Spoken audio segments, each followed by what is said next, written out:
Morning everyone. Today I'm going to show you how to properly insert a saw blade into your saw. For this you'll need your beeswax, a brand new saw blade, and your jeweler's saw. So if you notice in the jeweler's saw there is a clamp on the back that will tighten, it'll adjust the height. You also have two little clamps on the front that will keep your saw blade tight and safe. So what you want to do is grab your saw blade and hold your saw in your hand. You want to make sure that your saw blade, the teeth are pointing down, so this way towards the handle, and that they're pointing upwards. So the teeth should be on this side, not on this side. So the teeth should be pointing out.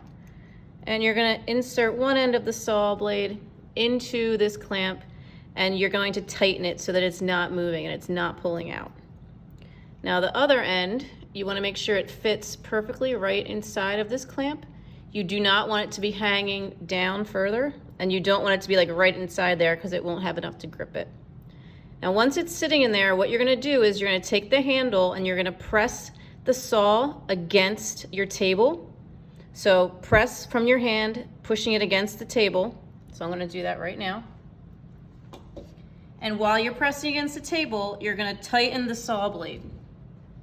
So I'm pressing it against the table, I tighten it with my dominant hand, and then I release it, and then when you're finished, it shouldn't move and it shouldn't wiggle. So you want to make sure that your saw blade is tight. And you can also hear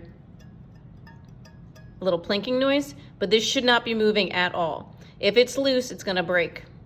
Also, you want to make sure that this is tight and that this won't move. If while you're sawing, you notice your saw blade starts to sag, that's because the back isn't tight and your adjustable saw frame is moving up and down. So if you do notice that's happening while you're sawing, what you want to do is hold the back with your thumb.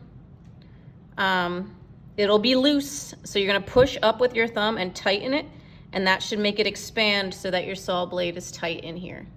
The last thing that you want to do before you start sawing is take your beeswax and just run your saw blade over it once, and that wax will help to cut.